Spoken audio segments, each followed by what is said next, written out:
Oi, som. Pego aquele.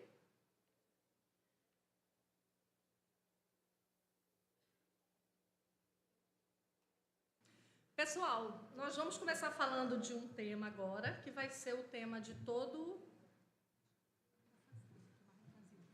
Ah, tá bom. Porque senão o computador não fica. A gente vai começar falando de um tema que é um tema muito atual, né? É um verdadeiro dilema, que é o uso de telas, né? Como é que a gente faz para não enlouquecer junto com o mundo que está enlouquecendo? Quais os cuidados que a gente precisa ter com os nossos filhos, né? Quais os cuidados que a gente precisa ter conosco? Então, hoje, especificamente, eu vou falar mais para os seus filhos, para as coisas que você precisa estar alerta e atenta com os seus filhos, com os seus netos, né? Com essa nova geração. Amanhã, aí a agulhada vai ser mais para nós mesmo, né? Mais para os adultos, né? Mas antes da gente ir para o assunto propriamente dito, né, eu quero que vocês se lembrem que nós somos chamadas para criar os nossos filhos para o Senhor, para Deus, né? Esse é o nosso chamado, essa é a nossa maior missão, né? Então, essa é a responsabilidade de todos nós, criá-los para que eles conheçam ao Senhor, para que eles temam ao Senhor, para que eles amem ao Senhor. E qualquer coisa que estiver nesse caminho, a gente deve estar atenta para poder tirar do meio do caminho, né? Nós vamos ter que ensinar os nossos filhos a viver para Deus, né? Ensinar a eles quem Deus é, o que Deus requer de todo homem, o que Deus exige de todo homem. Então, tudo que diz respeito ao bem-estar físico deles, ao bem-estar intelectual, ao bem-estar emocional deles, é nossa responsabilidade. E eu queria começar falando sobre essa ideia de nativos digitais, né? Quero que a gente traga à memória o que esse termo significa e como nós fomos enganadas com esse termo, né? Como esse termo é um termo que é mentiroso a respeito das crianças que nasceram nessa geração. Esse estudo foi baseado num livro chamado A Fábrica de Cretinos Digitais, porque pela primeira vez o QI dos filhos é inferior ao QI dos pais. Desde que se cota QI, é a primeira vez na história que o QI dos filhos é inferior ao QI dos pais, né? Então, a ideia é que essas crianças que nascessem mexendo no celular, mexendo no computador, eles seriam gênios. Não é isso que a gente ouvia falar? Não é isso que a gente pensa quando a gente vê uma criancinha de 1 ano fazendo assim com o dedinho e clicando? Você fala, gente, como ela é inteligente, né? Que gênio ela é. E assim a gente pensou a respeito disso durante muito tempo, até que a primeira geração cresceu e comprovou que não é nada disso, né? Há uma incompatibilidade, né, entre a confiança dessas alegações e as evidências que nós estamos provando na nossa sociedade. Pesquisas feitas nos Estados Unidos mostram como esses jovens não são tecnologicamente avançados quanto aqueles que criaram os ambientes virtuais. Porque a nossa ideia é que eles estariam fazendo o quê? Programando, né? Fazendo robôs. E não é isso que a gente tem. O autor desse livro, que eu não vou falar o nome, porque é francês, eu não vou pagar esse mico de jeito nenhum, ele diz assim, em geral, a capacidade dos jovens de refletir sobre as informações na internet pode ser resumida em uma palavra, a capacidade de refletir sobre as informações. E a palavra é desoladora. Vocês estão vendo isso? Como você vai ver comentários em textos, em vídeos, né, Rebeca? São comentários desoladores. Você tem certeza que a pessoa não entendeu nada do que foi falado ali? Que ela foi incapaz de ler o texto, de fazer conexões, de entender o que estava sendo dito ali. Nossos nativos digitais podem ser capazes de flertar com o Facebook e Twitter ao mesmo tempo, enquanto sobem uma selfie para o Instagram e mandam uma mensagem de texto para um amigo. Eles fazem isso tudo ao mesmo tempo. Mas quando se trata de avaliar informações que desfilam pelos canais de mídia social, eles logo ficam perdidos. De todo modo, e em todos os níveis, ficamos perplexos com o despreparo dos estudantes. Esse cara que escreveu esse livro, ele é um sociólogo francês, tá? E o livro é um livro dessa grossurona, assim, e 1/5 dele é só de pesquisas a que ele recorreu para escrever o livro, né? E ele foi muito perseguido na França, porque, claro, essas informações não ajudam em nada as megacorporações de tecnologia, né? Muitas pessoas supõem que pelo fato dos jovens terem influência em mídia social, eles sejam igualmente perspicazes no que diz respeito a tudo que se encontra nesse ambiente. E aí, qual é a diferença, né, entre os nativos digitais, aqueles que nasceram nessa era, e nós, que não somos nativas digitais, né? Nós fomos introduzidas ao mundo digital, né? Algumas com 20, outras com 30, outras com 40 anos de idade, né? Então, a nossa mente é diferente. A nossa mente foi forjada à moda antiga. A mente dos seus filhos tem sido forjada de uma maneira diferente e destrutiva. O autor do livro diz assim: até mesmo o cérebro dos membros dessa geração pós-digital teria sido modificado para melhor. Ele teria, dizem, se tornado mais rápidos, mais reativos, mais aptos à multiplicidade simultânea de tarefas, mais competentes para sintetizar o imenso fluxo de informações, mais adaptados ao trabalho colaborativo. Essas evoluções acabariam por representar uma possibilidade extraordinária para a escola. Eles ofereceriam uma oportunidade absolutamente única. Peraí, me perdi. De refundar o ensino, estimular as motivações dos alunos, fecundar sua criatividade, eliminar o fracasso escolar e derrubar o bunker das desigualdades sociais. Vocês veem alguma coisa dessas acontecendo? Não, nada.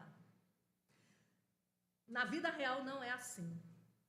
Todos os aspectos do ser humano estão sendo afetados pela tecnologia digital. O aspecto somático, emocional, cognitivo, a gente vai falar um pouquinho sobre eles, né? Agora, sabe o que é engraçado nisso tudo? Steve Jobs e outros dirigentes da indústria digital não permitiam que seus filhos usassem tecnologia digital. Sabia disso? O New York Times publicou assim: existe um consenso sombrio em relação à tecnologia digital pelas crianças, e esse consenso começa a surgir no Vale do Silício. Vocês sabem que o Vale do Silício é o local onde todas essas megacorporações de tecnologia digital nasceram e crescem, né? Então tem um consenso entre eles. E adivinha que consenso é esse? O consenso aparentemente bem expressivo, capaz de explorar o ambiente doméstico e incentivar esses jovens a inscreverem seus filhos em escolas particulares caríssimas, onde não se utiliza telas digitais. Quem trabalha com isso está buscando colégios para os seus filhos, porque quando a tecnologia digital entrou, então as escolas pegaram para si, né? Então vamos usar isso aqui. Eles estão dizendo não, os meus filhos não. Os meus filhos então está se formando um novo nicho de escolas lá, né, para receber essas crianças que os pais não querem que elas tenham acesso às telas. Como explica Chris Anderson, um antigo editor de uma revista, né, e também um executivo de uma empresa de robótica. Ele diz assim: meus filhos... Gente, eu estou citando gente aqui, não estou citando nenhum crente, tá? É só para você perceber que muitas vezes os filhos das trevas são mais perspicazes do que os filhos da luz. E isso é vergonha para a gente, né? Que as próprias pessoas que não temem a Deus estão vendo o que está acontecendo no nosso meio e nós não estamos vendo. Ele diz assim: meus 5 filhos de 6 a 17 anos acusam a mim e a minha esposa de sermos fascistas e exageradamente preocupados com tecnologia, e dizem que nenhum dos seus amigos é submetido a essas regras. Isso acontece porque nós logo percebemos os perigos tecnológicos. Ele é CEO de uma empresa de robótica. Eu notei isso em mim e não quero que o mesmo aconteça com os meus filhos. E olha como ele termina a frase dele: na escala entre doces e cocaína, a tecnologia digital está mais próxima da cocaína. Cabe a nós nos perguntar por que que os criadores estão querendo proteger os seus filhos e dar tela para os nossos.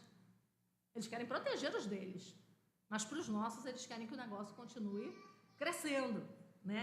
E a conclusão de um certo jornalista francês é a seguinte: a moral da história é essa: deem telas a seus filhos. Os fabricantes de telas continuarão dando livros aos filhos deles. E aí eu quero mostrar para vocês um pouquinho qual é o tamanho desse problema. Quando a gente começa a somar horas e a somar semanas e anos, a gente vai ver que a coisa é muito séria. Quando eu estou falando em telas, eu estou falando de tudo, tá, gente? Tela, qualquer coisa que brilha e que passa uma imagem. É celular, videogame, televisão, tablet. Isso é telas, tudo junto, tá bom? Vamos lá. A partir dos 2 anos, as crianças dos países ocidentais acumulam diariamente quase 50 minutos de telas por dia. Aí você pensa assim, 50 minutos é nada, né, gente? Tu é uma mãe super conservadora, né? Só que aí, entre 2 e 8 anos, esse tempo passa a ser de 2 horas e 45 minutos por dia. Entre 8 e 12, os jovens já passam aproximadamente 4 horas e 45 minutos do tempo acordados diante de uma tela. Entre 13 e 18, eles chegam perto de 7 horas e 15 por dia. Ao fim do ano, isso totaliza para um aluno de pré-escola 1.000 horas. 1.000 horas. Para o aluno da pré-escola, no final de um ano. 1.700 horas para um estudante de nível fundamental. Ou 2,4 meses de 12. 2,4 meses do ano de frente a uma tela. 2.600 horas para um aluno de ensino médio ou 3,7 meses diante das telas por ano. Aí, se a gente fosse perguntar quantas horas exposto à pregação da palavra, quantas horas exposto ao culto doméstico, então esses números vão começar a assustar a gente, né? Em expresso em fração do tempo diário de vigília, isso é, do tempo acordado, vai resultar nessas 3 faixas que eu citei, 20% do dia, 32% do dia e, para os mais velhos, 45% do dia. Quase a metade do dia. Ao longo dos primeiros 18 anos de vida, você sabe o que isso vai representar? Você somar tudo isso, em 18 anos, esse jovem, ele terá em frente às telas o equivalente a quase 30 anos letivos. Ou, se preferirmos, 15 anos de um emprego em tempo integral, aos 18 anos. Então, ele podia ter estudado muito, ele podia ter ganho dinheiro, ele podia já ter uma poupança, mas ele está só se divertindo, né? Então, o que eu quero que a gente entenda hoje e amanhã e sábado, né, nessas palestras, é que não se trata de demonizar o mundo digital. A gente vai falar disso amanhã, tá? Não é sugerir o abandono das telas, nem parar de usar essas ferramentas, né? Eu brinco com as meninas, a gente vai fazer a fogueira santa dos tablets, né, dos computadores. Não é isso. A questão não é essa, né? É óbvio que essas tecnologias trouxeram muitas facilidades para nós, né? Trouxeram muitos benefícios para nós. Até na área da educação, no ramo da saúde, trouxe benefícios. Mas não se engane, o seu filho, ele não está gastando o tempo dele na área da educação, não. E eu quero mostrar estatísticas para vocês. Os jovens de 8 a 12 anos, quando usam suas telas digitais, dedicam um tempo 13 vezes maior para se divertir do que para estudar. E aí tu tá lá, né, felizona, que ele tá no aplicativo da escola, né, estudando matemática, só quando tu chega, linda. Porque quando tu vira as costas, ele volta para o Instagram. Ou ele volta para o WhatsApp. Isso significa 284 minutos em entretenimento contra 22 minutos de estudo no dia. E os mais velhos, para os de 13 a 18 anos, a marca é de 7,5 vezes mais. Então, ele gasta 442 minutos se divertindo contra 60 minutos estudando, né?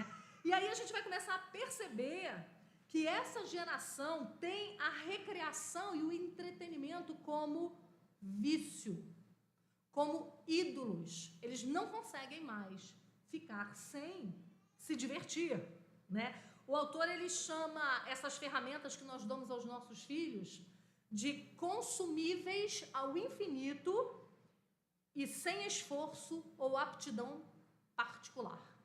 Ou seja, é algo que você não vai acabar de consumir nunca. É só você começar a rodar a tela. Não tem fim e você não precisa de aptidão nenhuma. Nesse contexto, diz o autor do livro, acreditar que os nativos digitais são os tenores da informática é confundir um carro de boi com um foguete interestelar. Eles não são. O seu filho não é mais inteligente porque ele sabe mexer num celular. E aí a gente se depara com outro mito, que é o mito, que também mentiram e muito pra gente sobre isso, de que quanto mais cedo eu começar a mexer, mais cedo eu vou ser um gênio.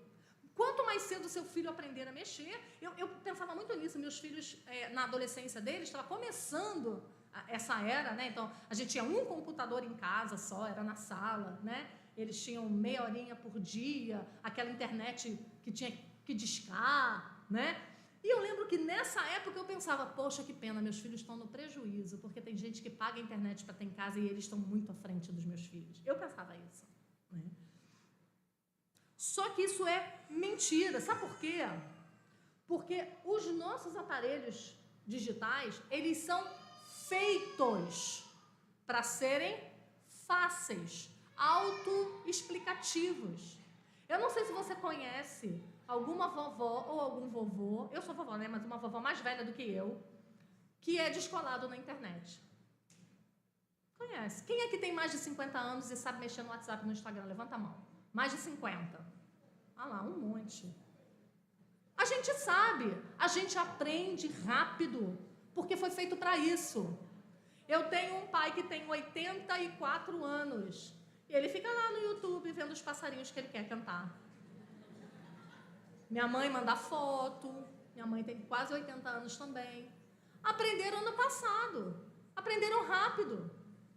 Então, essa ideia de que você tem que dar o celular cedo, porque senão ele vai ficar atrasado tecnologicamente em relação aos amigos dele, é mentira. E eu vou ler um trecho para vocês que vai explicar isso. O autor do livro diz assim, francamente, como acreditar por um só segundo que tais práticas são suscetíveis de transformar quem quer que seja num maestro da informática ou num gênio da criptografia? Qualquer pateta é capaz... Eu sou pateta. Qualquer pateta é capaz, em poucos minutos, de utilizar essas ferramentas. Estas, por sinal, são elaboradas e concebidas para isso. Dessa forma, como explicava há pouco tempo o New York Times, um executivo do serviço de comunicação da Google, que decidiu colocar seus filhos numa escola primária sem telas, usar esse tipo de aplicativo é super simples.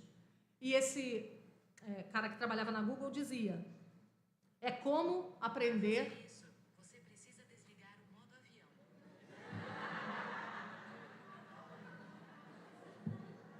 Fofura. Ele diz, é como aprender a escovar os dentes. É simples, é fácil. Na Google e em todas as filiais, dizia ele, nós tornamos a tecnologia tão desesperadamente fácil de utilizar quanto possível. Não há razão alguma para que nossos filhos não possam dominá-la quando forem mais velhos.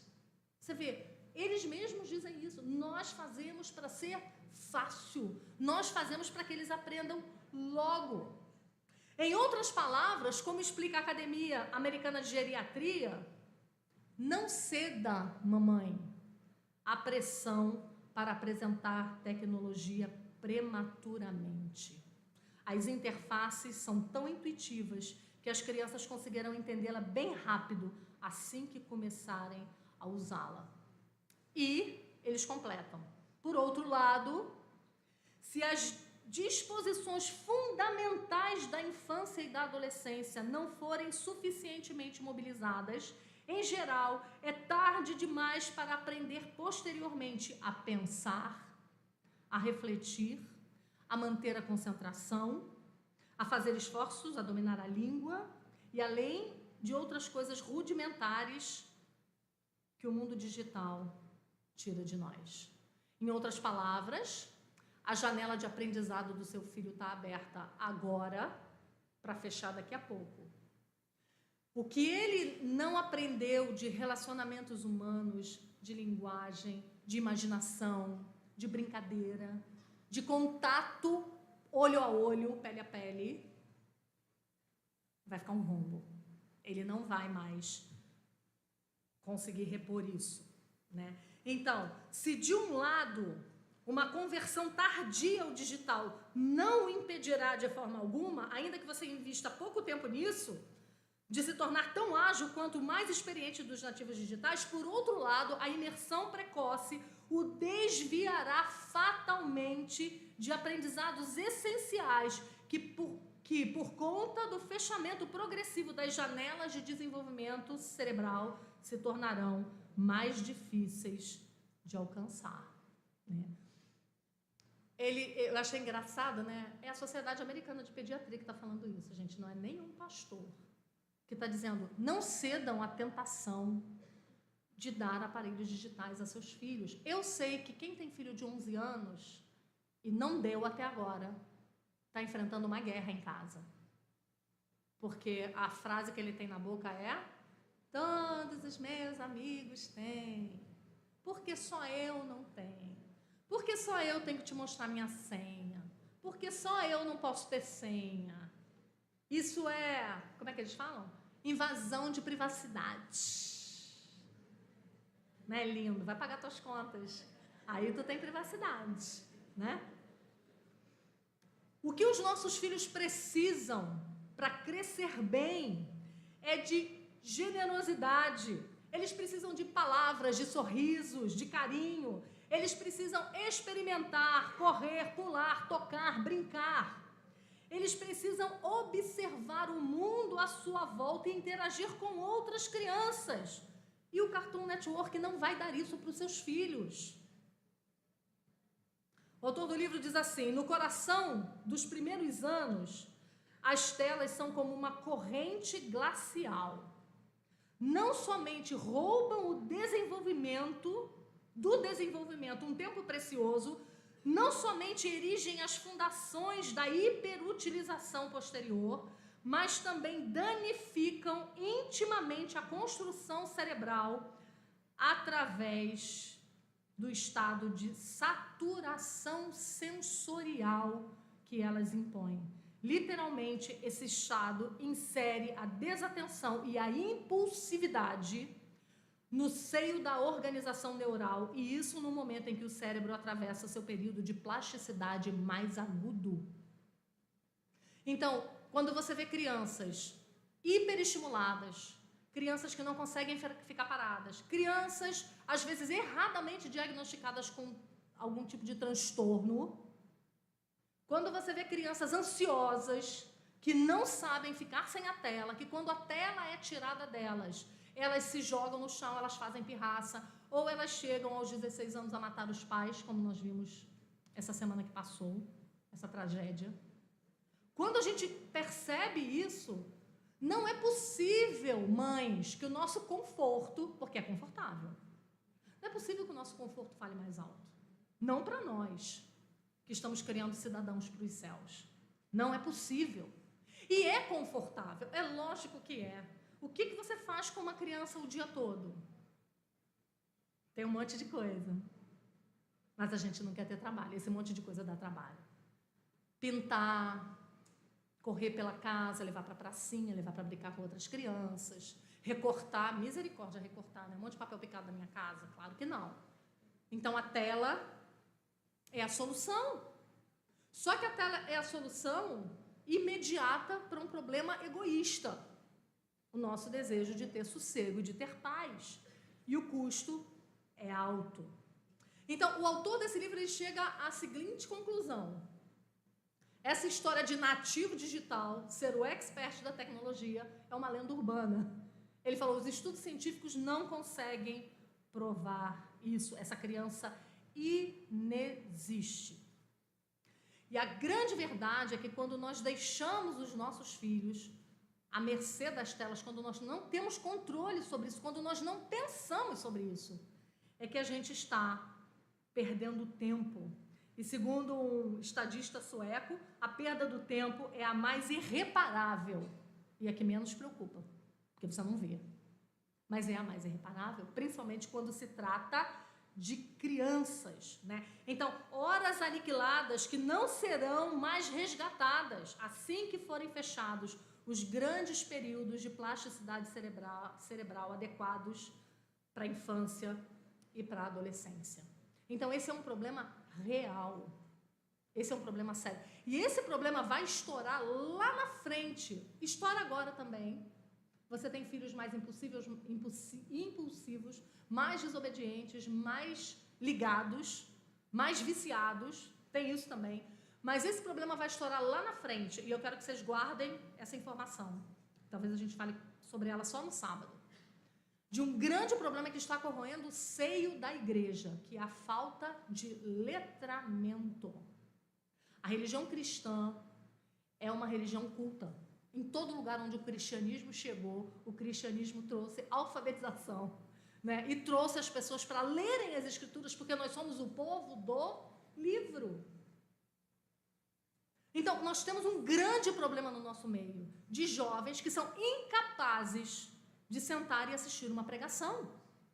Por quê? Porque eles são hiperestimulados. Vocês já viram como os desenhos infantis são? Hoje em dia. Eles têm cores muito vibrantes e eles têm cortes muito rápidos.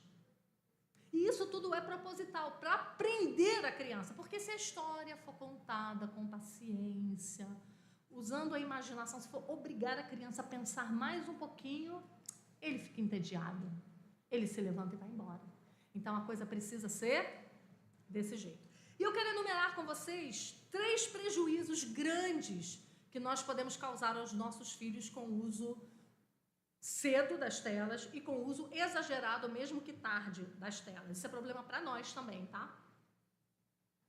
Prejuízos à saúde, prejuízos emocionais e prejuízos cognitivos. Eu vou falar um pouquinho sobre cada um deles. Não vai dar para listar tudo, óbvio, mas se você tiver mais interesse no assunto, compre o livro A Fábrica de Cretinos Digitais, que você vai ficar chocada com todas as informações que tem ali.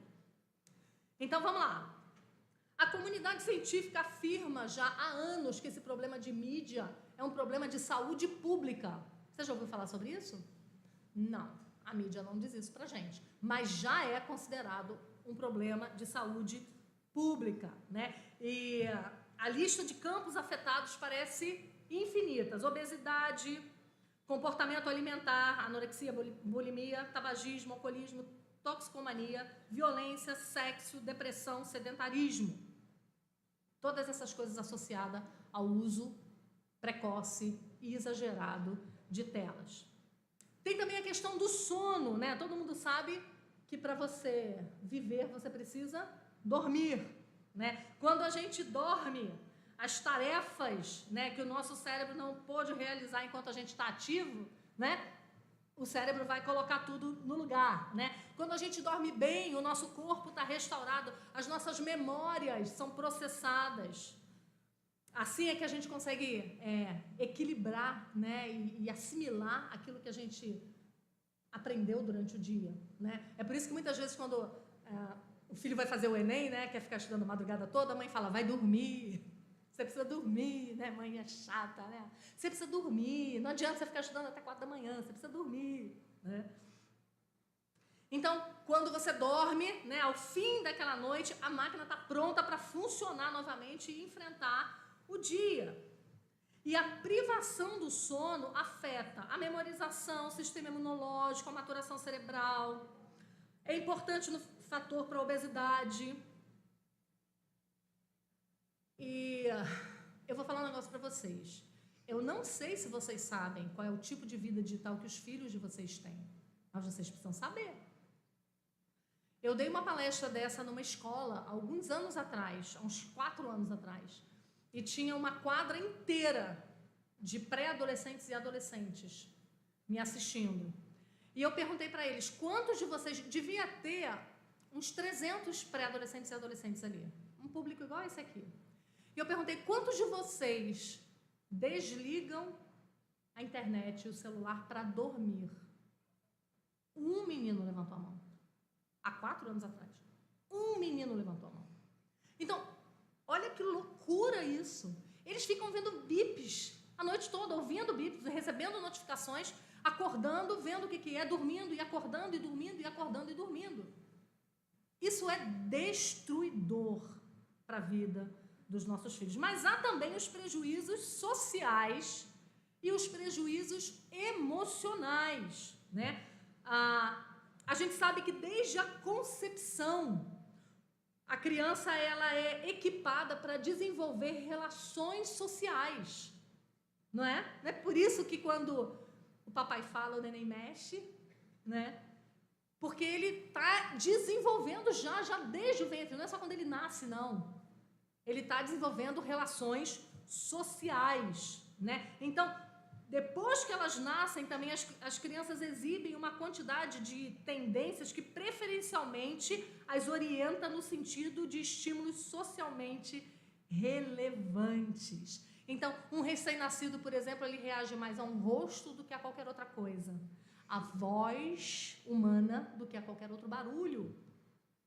Existe um nomezinho que eles dão chamado vídeo déficit, que mostra a diferença entre um bebê assistir alguém na tela, a vovó, o vovô, e o quanto isso estimula o seu cérebro, e conversar pessoalmente com a vovó e com o vovô, com a titia e com o titio. E a atividade mental, cerebral é muito maior e quase nula diante de uma tela, né? Então, de onde é que a gente está pensando, desde quando a gente está pensando que a gente está fazendo bem para os nossos filhos, transformando os relacionamentos que eles têm em relacionamentos virtuais ao invés de relacionamentos interpessoais? Deus não nos fez para isso. Deus nos fez para relacionamentos interpessoais, para relações humanas. E quando a gente dá tempo demais à tela, sabe de onde a gente está tirando esse tempo? Das relações humanas. Exatamente de lá que a gente está extraindo, né? Tem um estudo muito usado que foi feito com crianças de 0 a 12 anos e eles mostram que o tempo de dedicação à TV reduz expressivamente a interação entre pais e filhos. Olha que loucura. Para cada hora passada diante da telinha durante a semana, uma criança de 4 anos perde 45 minutos de conversa com o pai. Para cada hora durante a semana. 1 hora na semana. Na semana. Reduz em 45 minutos a interação com os pais. Um bebê de 18 meses, por sua vez, deixa de lado 52 minutos de interação e um pré-adolescente de 10 anos, 23 minutos de interação. Em termos de conteúdo acumulativo, né? O tempo total de interação roubado por 60 minutos da TV, nos 12 primeiros anos de vida de uma criança, chega a 2.500 horas. Isso representa quase 180 dias, 6 meses de vigília em frente a uma tela, por ano.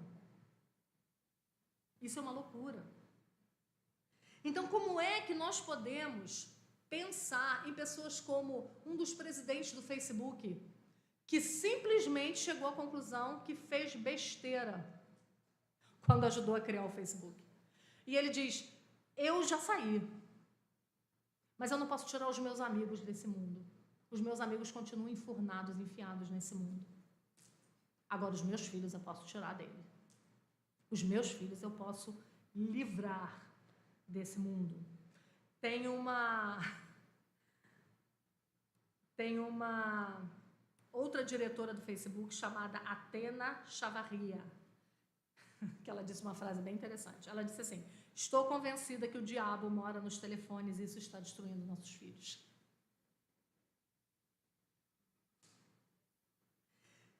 Tem outro problema aí também. Nós não sabemos mais quem está formando os valores e a cosmovisão dos nossos filhos, porque você não está vendo tudo que ele está vendo. Você não sabe quem ele está seguindo. Você não sabe o que o TikToker dele favorito pensa sobre casamento, sexo, filhos, mundo, Deus. Você não sabe mais. O que ele pensa sobre religião, sobre política. Você não sabe mais, né? Então, seu filho, ele está tendo a cosmovisão de mundo, de vida dele, formada por pessoas que não são os pais dele, que não são vocês, que você nem sabe o que ele crê. Antigamente era mais fácil. Por quê? Porque as interações eram pessoais. Então, por exemplo, você conhecia os amigos de escola do seu filho, certo? E aí, aquele amiguinho ali, você dizia, mamãe não quer você com ele. Porque você sabia que dali não vinha coisa que prestava. Hoje a gente não sabe mais o que é que essas pessoas fazem, né? Não é à toa que muitos pais se surpreendem quando seus filhos chegam à adolescência e se declaram ateus, gnósticos, bissexuais, assim, ó, assim no nosso meio, assim. O excesso também, né? Traz problemas de insatisfação com o próprio corpo, traz problema com sexualidade precoce, com violência. Eu não sei se vocês já ouviram falar no jogo GTA. Vocês já ouviram falar nisso? GTA é uma aberração de violência, de desumanização e de sexualização. E é um jogo para adulto que milhares de crianças jogam. Às vezes não na casa do pai e da mãe, mas na casa do amiguinho, né? Então, cuidado. Vamos lá, vamos passar para frente porque a nossa hora está passando, né? E como é que você pode ver se os seus filhos estão tendo dificuldade com isso? Tem algumas coisas que fazem a gente abrir o olho. Seus filhos preferem ficar no celular ao invés de estar com a família? Ele prefere estar trancado no quarto do que passear com você, porque se ele ficar no quarto, ele vai poder se relacionar com aquelas pessoas virtuais que interessam a ele, aqueles relacionamentos superficiais, né? Eles passam as refeições checando o celular ou nervoso porque não pode fazer, porque você não deixa? Seus filhos são tão deselegantes a ponto de deixar uma pessoa presencial ficar falando sozinha para falar com uma pessoa virtual? Se essas respostas são positivas, os prejuízos sociais e emocionais já chegaram na tua casa. E a gente precisa reverter isso. E por último, eu queria falar dos prejuízos intelectuais e cognitivos. Nós temos prejuízo na comunicação verbal. Eles não sabem mais falar. Eles não sabem mais se comunicar. Porque eles só se comunicam via WhatsApp. Eles não falam mais, eles não resolvem mais os problemas cara a cara. E para um bom desenvolvimento intelectual e cognitivo, o cérebro necessita ser demandado a se organizar para isso, né? E quanto mais exposição à tela, menos comunicação verbal. Quanto menos comunicação verbal com as crianças, menos ganho cognitivo. E esse é exatamente o grande problema das telas digitais. Elas empobrecem brutalmente a quantidade e a qualidade das interações verbais. Como é que estão os nossos adolescentes? Você já viu isso? Uma mesa, todo mundo sentado, conversando, rindo, aprendendo uns com os outros, e eles com a cabeça baixa, imersos nos seus celulares. Eles não sabem nem expressar opinião mais. Eles não sabem nem mais falar. Um estudo frequentemente citado diz que crianças de 2 a 48 meses foram estudadas e essas crianças ouviam 925 palavras por hora. Quando a televisão estava presente, esse número caía para 155 palavras por hora. Olha que loucura! Uma queda de quase 85% por causa da TV. Então, essas trocas verbais são absolutamente importantes para o desenvolvimento da linguagem, mas também para a evolução intelectual. Outro grande problema que nós temos, a capacidade de concentração está sendo devastada. A gente vai falar um pouquinho sobre isso amanhã. Mas você pode perceber em você como a sua capacidade de concentração caiu desde que você usa o celular. Quantas vezes... Ai, gente, olha. Quantas vezes você quer procurar por uma pessoa e você digita o nome da pessoa na conversa de outra pessoa, ao invés de buscar lá no WhatsApp? Sabe assim, o que eu estou fazendo, louca? Ou então eu quero procurar uma receita de alguma coisa e eu vou lá no buscar e escrevo receita. Aí não aparece nada. Aí eu, não, aqui é o nome da pessoa que eu preciso procurar para pedir a receita. Porque a gente virou multitarefas, né? A gente não para mais, porque o celular demanda de... Esse é um assunto para amanhã, para nós, né? Mas o celular te demanda o dia todo. Antigamente você ia trabalhar, né? Quem trabalhava fora, 5 horas acabava o expediente, você ia para casa. Agora só amanhã. Hoje não. Hoje dá 10, dá 11, da meia-noite, a gente está ali, respondendo, trabalhando, né?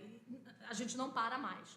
Mas a nossa capacidade de concentração está sendo devastada. E quase todas as crianças expostas demais estão sendo diagnosticadas com algum tipo de distúrbio de atenção.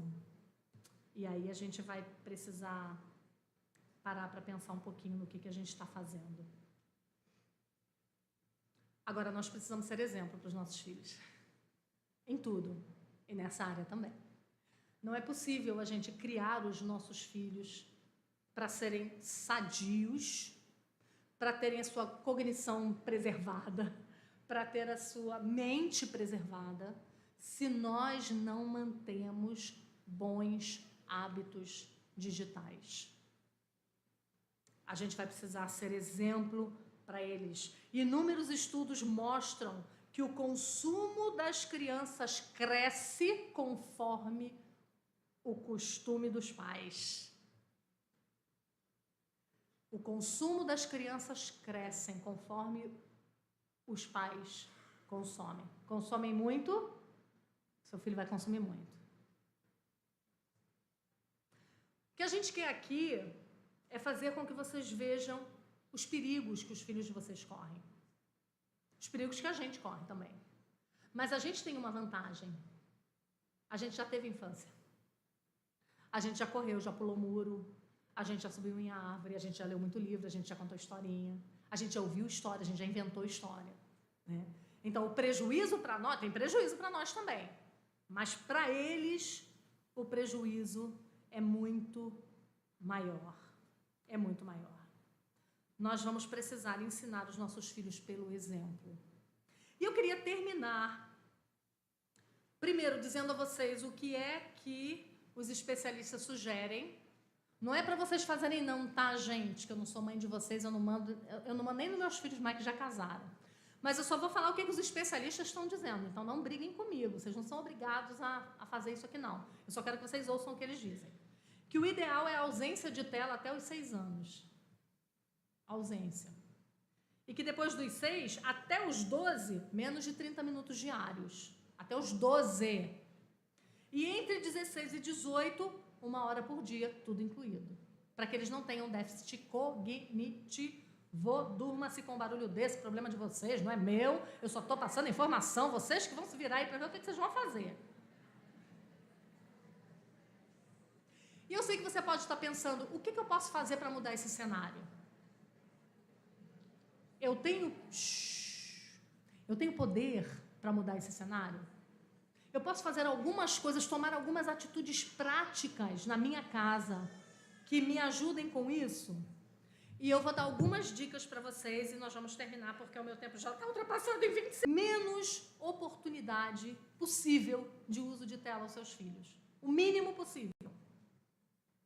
Tenha menos telas espalhadas pela casa, principalmente nos quartos das crianças. Telas, tá, gente? Todo tipo de tela. Atrase o máximo possível o momento em que eles terão o seu arsenal pessoal de dispositivo móvel conectado à internet. Eu tenho dito para as mães, se você não tem coragem de largar o seu filho sozinho no centro da cidade às 2h30 da madrugada e você dá um celular com a internet para ele, você está fazendo pior. Porque na internet tem riscos que no centro da cidade não tem. Então é uma loucura. Estabeleça regras quando você der. Quais regras? Não sei. As regras que vocês quiserem. As regras que você e seu marido acharem justas, acharem importantes, né? E aí, munidos com essas informações, vocês estarão equipados e fortalecidos para não se resignar, gente. Não é porque todo mundo faz. Não tenha medo da manipulação e da chantagem dos seus filhos. Mas ele vai se sentir um ET. Mas ele é um ET. Tu vai deixar teu filho namorar na adolescência? Não vai. Tu vai deixar teu filho ter sexo antes do casamento? Não vai. Tu vai deixar teu filho casar com descrente? Não vai. Tu deixa teu filho ir pra balada? Não deixa. Ele é um ET. Bem-vindo, diz a ele. É isso. É isso que você tem. Você é um ET. Não se sintam pressionadas, gente. Deem quando vocês tiverem informação suficiente, quando vocês tiverem estudado o suficiente o tema e quando vocês souberem como é que vocês vão gerir. O problema é que a gente está dando e não está gerindo. A gente está dando cedo e a gente quer paz. A gente quer sossego. Só que esse sossego tem preço e o preço é alto. Então nós precisamos não apenas retardar, mas quando darmos cuidando daquilo que eles estão fazendo, né? Então, reoriente as atividades dele, mulher, deixa de ser preguiçosa, deixa o moleque pintar, né? Nunca deixe usar à noite, nunca deixe os celulares à mesa. Vou perguntar, mas não quero que ninguém levante a mão. Não levar. Quantas de vocês têm o costume de ir para o jantar, à mesa, em casa, com toda a família, mas o celular está postado aqui ao lado? Eu não pretendo mexer, mas ele está aqui. Quantas de nós temos feito as nossas refeições, que são os momentos mais importantes da vida familiar? É quando a gente está ao redor de uma mesa. É quando a gente está comendo junto. Então, não deixa o celular, nem você, nem os seus filhos. Não permita que esse momento seja interrompido. E pode ter certeza, um dia eles vão te agradecer por ter dado a eles a chance de serem diferentes dos amigos deles. E eu quero terminar com a fala do autor do livro. E quero que você preste muita atenção nisso. Preste atenção, eu sei que o assunto é empolgante. O autor do livro ele diz assim: a nossa vida já está concluída, mas a deles ainda é uma promessa. E essa promessa deveria ser sagrada. No entanto, estamos devastando-a sobre o altar do lucro das grandes gigantes da tecnologia. E ele continua dizendo: o que impomos às nossas crianças é indesculpável. Sem dúvida, jamais na história da humanidade uma tal experiência de embrutecimento cerebral foi realizada em escala tão grande. E ele termina dizendo que há uma mudança de paradigma na sociedade por causa da tecnologia digital. Eu vou explicar antes de ler. Ele diz o seguinte, que há anos atrás, o que fazia o diferencial de quem ia ser um filho bem-sucedido, né, que ia ser o chefe, ser o patrão, ia ganhar dinheiro, o que fazia esse diferencial era qual a família que tinha maior poder aquisitivo. Porque se eu tinha dinheiro, então eu podia botar nas melhores escolas, nas melhores universidades, eu dava viagens, eu dava passeios, eles iam a museus, eles viajavam o mundo, então eles iam ser chefe. E os filhos dos pobres iam ser subalternos, porque eles não tinham dinheiro para pagar estudo. E o autor desse livro, ele defende que agora houve uma quebra desse paradigma. Não é mais assim. Sabe como é que é hoje? Os filhos que usam telas contra os filhos que leem livros. Olha que loucura. Aí, pobraiada, é a nossa vez, hein? É a nossa hora. Olha que loucura. Olha que loucura. E ele vai explicar isso citando um filme que eu não vi, mas deve fazer muito sentido, e um livro, mas faz muito sentido. Olha o que ele explica. As crianças são mensagens vivas que enviamos para um tempo que não veremos, escrevia Neil Postman há quase 40 anos. À luz dessa belíssima imagem, sem dúvida, deveríamos nos perguntar que tipo de testemunho queremos edificar e que tipo de sociedade desejamos fundar. Esta que o mundo atual nos promete parece cada vez mais com o espectro distópico do admirável mundo novo. De um lado, os alfas, pequena casta minoritária de crianças, pequena casta majoritária de crianças privilegiadas, minoritária. Ai, gente. Respira. Eu disse que eu nunca mais ia organizar congresso e palestrar ao mesmo tempo ano passado, né? Estou aqui de novo. Vamos lá. Pequenas castas minoritárias de crianças privilegiadas, preservadas dessa orgia recreativa, que são dotadas, pequena casta, é um número minoritário, é a minoria da população, tá? Preservada dessa orgia recreativa e dotadas de um sólido capital humano, linguístico, emocional e cultural. E de outro lado, os gamas, vasta casta majoritária de crianças pouco favorecidas, privadas das ferramentas fundamentais do pensamento e da inteligência. Uma casta subalterna de executores zelosos, embrutecidos por suas diversões idiotas e felizes com a própria sorte. Que Deus tenha misericórdia de nós, porque nós precisamos de crentes maduros, fortes e corajosos para a próxima geração. Nós precisamos de uma geração de pessoas que pensem, que raciocinem e que lutem contra um mundo cada vez mais distante de Deus. E eu quero terminar com uma frase do livro Discipulado Familiar que diz assim: filhos são imensuravelmente valiosos. Você, como pai ou mãe, é o guardião de uma alma imortal, de um ser humano amado, de um tesouro incalculável, a própria imagem de Deus. Que o Senhor tenha misericórdia de nós e nos dê coragem para sermos diferentes. Vamos orar. Pai querido, nós pedimos perdão ao Senhor, porque nós entramos nessa era sem raciocinar sobre ela. Nós fomos levados como uma avalanche, e nós temos levado os nossos filhos junto. E nós pedimos que o Senhor nos dê graça para também nesse quesito andarmos na contramão do mundo. Nos ajuda, nos dá sabedoria vinda do alto, ó Deus, para educarmos os nossos filhos de maneira que eles sejam jovens pensantes, jovens que amem a leitura, porque a tua palavra depende disso, da leitura dela. Jovens que amem o discurso, que amem ouvir o seu pastor pregar 1h15.